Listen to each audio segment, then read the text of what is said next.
This story is about two Newcastle treasures, the first being the Trustees of the Newcastle Common. It was established and legally formed in 1764 under the Penn family. Their mission is to preserve and enhance the assets of the trust, which includes properties located in the city of Newcastle. Yes, the Trustees of the Newcastle Common are older than our city and even older than our country. Further, they are a unique form of government which sole existence is to benefit a city without political interference. You are here in Newcastle, Delaware. Newcastle's first European settlement was in 1651 by the Dutch. It was the capital of the colony in 1704 and the state capital in 1776. You are presently viewing the historical block of Newcastle. The courthouse was built in 1732. The Old Town Hall was built by the Trust in 1825. Viewing Market Street and East 2nd Street simultaneously, we see Newcastle Presbyterian Church on the right, erected in 1707, and the 1809 Arsenal on the left. The Trust of the Newcastle Common built the second floor on the Arsenal in 1852 and converted it into the high school for the city. Following the Arsenal, we come to the Episcopal Church, Emmanuel on the Green, built in 1703. The Trustees of the Newcastle Common placed the town clock in its steeple and maintain its operation to this day. Next we come to the Academy. This was built by the Trustees of the Newcastle Common in 1799 and served as a school. Finally, we come to the second treasure I want to explore with you. That would be the old library, a hidden gem. This was built by the Trustees of the Newcastle Common in 1892 and represents the dedication, wisdom, and foresight this organization has had for 254 years for our beloved city of Newcastle. Let us start our adventure by sitting in on a meeting that was held in 1801. A group of our ancestral visionaries sat around a table in the Academy building and discussed the need for a library in Newcastle. At the Academy table, James Booth took notes, and it was agreed that for $10 a year per member, they would start a library and house it in the Academy building. 34 people signed the agreement. Ann Mills, the only woman involved, pledged $50. The next meeting of the first library committee took place 10 years later.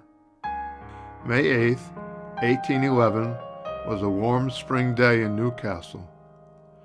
The library committee held its second meeting, again at the Academy. Now 10 years later, it was agreed and signed that the private library would not have more than 200 members. The cost would be $20 per member, plus semi-annual payments of $1. The library would be opened on Wednesday for 1 hour and again on Saturday for 2 hours. In August of that year, $550.50 was spent on new books, with Reverend Robert Clay offering 9 volumes of European magazines for payment. The library books were about religion, the law, and higher learning. We all know about the year 1812. The United States was at war with Great Britain once again. In these parts, the War of 1812 was referred to as the Second Revolutionary War. It affected Newcastle both directly and indirectly. James Madison was president, and there were 18 states in the Union. The War of 1812 was the first of many wars that had an impact on the Newcastle Library Company that was incorporated on January 12th. Ebenezer Wright was the librarian when Delaware's legislators passed the incorporation papers in Dover. And whereas the directors of the said library company have prayed that the subscribers of said library company, that their heirs and assigns may be incorporated, be it enacted by the Senate and House of Representatives of the state of Delaware in General Assembly met, that the subscribers of the Newcastle Library Company, their heirs and assigns, be and are hereby constituted a body politic and corporate to have continuance by the name of the Newcastle Library Company for the term of 20 years from the passing of this act and no longer.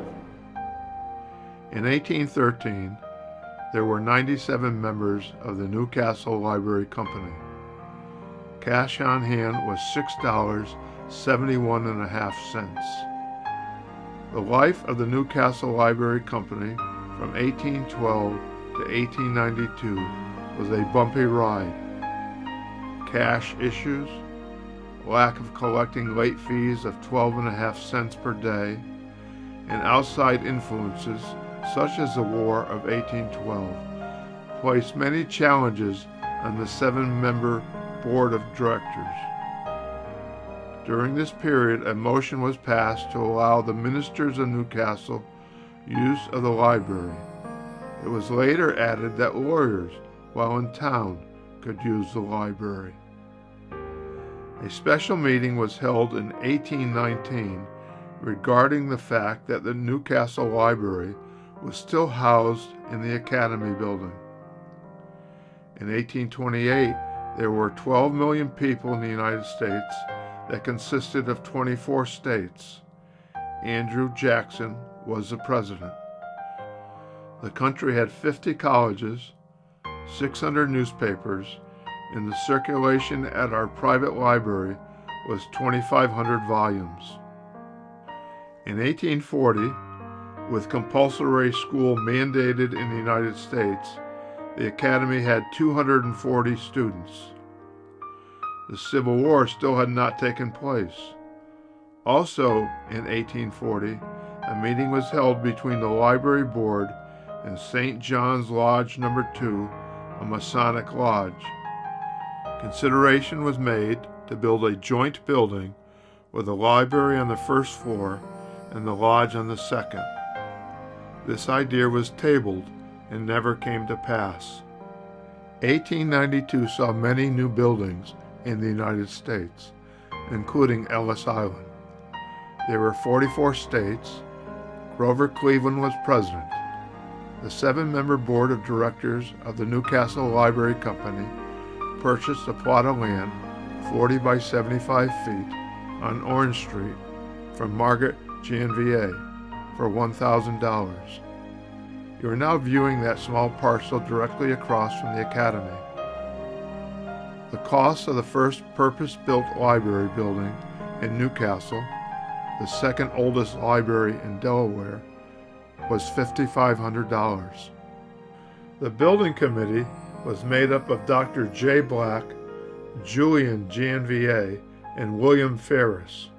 Frank Furness, a Philadelphia architect who had a reputation for designing masculine-styled Queen Anne Victorian buildings, was commissioned to design Newcastle's first library building. Over his career, he designed over 600 buildings. The design is attributed to William N. Camac, a senior partner of the firm. It was designed at precisely the same time that Furness was building the University of Pennsylvania Library and includes many of the same features, but on a smaller scale. We have very little recorded information about the building of the Newcastle Library, including the gala grand opening. We do know that a tall stockade fence was placed around the building project so the public could not view the new library until it was finished. The building contractor, H. Macaulay, was hired to build the new library, but it seems there were problems from the start. In the summer of 1892, the directors ended their relationship with H. Macaulay and others were hired to complete the building. Several newspaper articles were written complaining about delays, the mess on Orange Street, and the top of an odd-looking building taking shape. Perhaps we should look at this Sunday Star report of August 28, 1892, to understand the cause of some of the delays. Intoxication has caused delay after delay in the completion of the Public Library Association's handsome new building on Orange Street. The building resembles, on a small scale, the Enoch Pratt Free Library in Baltimore. But the mechanics have evidently not followed the Enoch Pratt method of abstinence. A director of the association recently stated that if the mechanics could get sober and remain so for a few weeks, the building will be finished before winter. The old library is listed as a contributing building to the Newcastle Historic District, which was named a National Historic Landmark in 1967. Let's take a closer look. The brick building is a half octagonal set on a stone foundation half above ground. The tall roof and large weather vane contribute to the significance of its appearance. The colors used on the outside of the library of apple green, brick red, and toffee are representative of a Victorian color scheme. The Sunday Star reported on August 21, 1892, the following. The Public Library Association's handsome new building on Orange Street bids fair to be completed and ready for formal opening on September 1st. The metropolitan structure, with its front of brownstone, colored mortar, pressed brick, marble, granite, and plate glass, is the subject of great admiration. Miss Rebecca Challenger will be the librarian, and the building will be supplied with all the important Metro dailies, illustrated papers, and valuable magazines. Like the original library housed in the Academy building, a library building owned by the Newcastle Library Company had financial difficulties. After World War I, the library was closed due to lack of funds. There was no money to buy coal or pay the librarian. In 1931, Newcastle County, with Miss Moray in charge, opened a branch library, which was housed in the parish house of Emmanuel Church on Harmony Street. Mrs. Richard S. Rodney was the acting director. The library was also located for a short time at the Century Club on East 4th Street. Starting at this point in time, the Newcastle Library Company started its transition from a private library to a public library.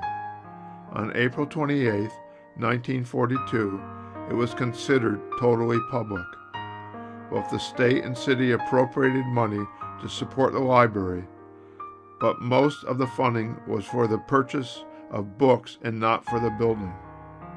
On April 26, 1955, Richard S. Rodney, president of the Trustees of the Newcastle Common and the Newcastle Library Company, orchestrated the agreement with the trustees that it would be in the best interest of all parties that the trustees of the Newcastle Common obtain ownership of the library. On December 10th of 1955, the trustees of the Newcastle Common paid $10 and from that time forward owned and operated the library.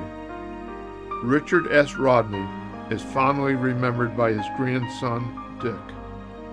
My grandfather was a very civic-minded Newcastleian. He was president of the Newcastle Library Company, trustee of the Newcastle Common and the Newcastle Historical Society. At the same time, he was senior warden at Emmanuel Church and chancellor of the Episcopal Diocese of Delaware. I remember sitting in his house and listening to our family stories. It is recorded in 1956 that the library increased its hours to the public from 10 hours per week to 28 hours per week, and the salary of the librarian went from $1 per hour to $1.50 per hour. Anne Marie Ryan remembers her childhood and love for the old library on East 3rd Street.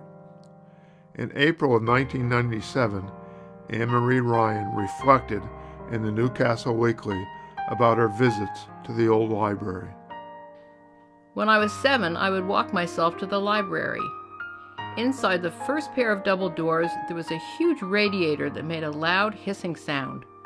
Although we were afraid of it, it was a good place to warm our hands on cold winter days. Through the second set of doors, I entered my favorite childhood place. The perimeter of the room was filled with bookcases, low in the children's section but seeming to tower to the ceiling of the balcony in the adult section, that also had 2 or 3 standing bookshelves to the far left of the front door. To the right of those shelves, and also across the room to the far right in front of the children's shelves, were massive wooden tables with wood chairs for people to sit and read or do paperwork.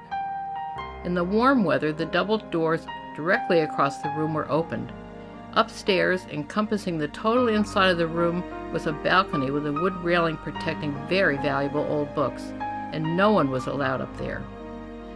When we were old enough to print our names in Mrs. Ransom's composition book, we received our own library card. My number was 910. Sometimes I would go to the library just for something to do. When she wasn't busy, Mrs. Ransom would have time to talk about the library and how much she loved it. Her big German shepherd, Rex, always slept at her feet under the desk. She told me Rex knew what nights the library was open and would go to the front door of their home on Battery Park and wait until she got her things. Within the next few months, she even allowed me to check in books, reshelf them, and use her stamp with the date to check out books. Did you find the books you were looking for? Yes.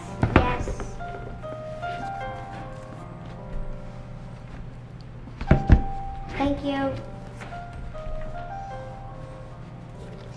Thank you.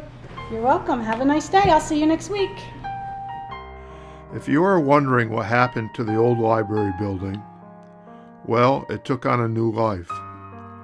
In 1964, Daniel F. Wilcott, brother-in-law to the deceased Richard S. Rodney, and then president of the Trustees of the Newcastle Common, dedicated the new library.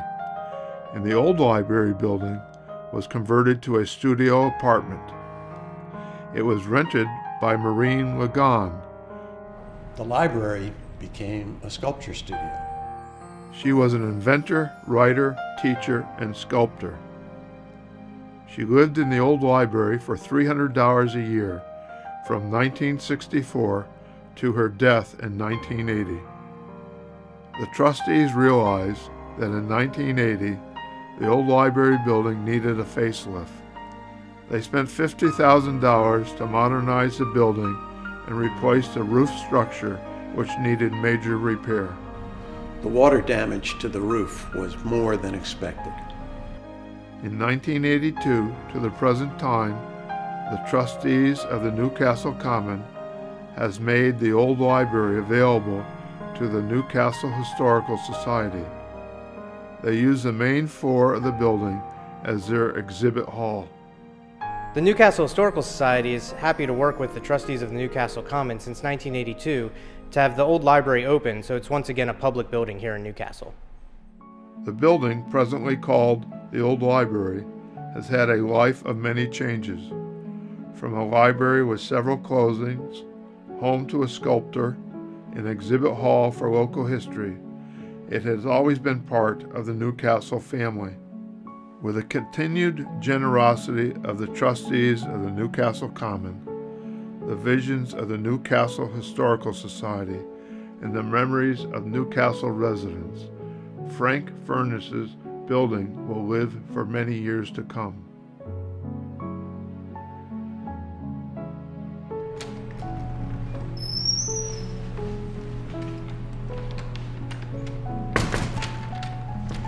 As a child, I remember this library being very dark.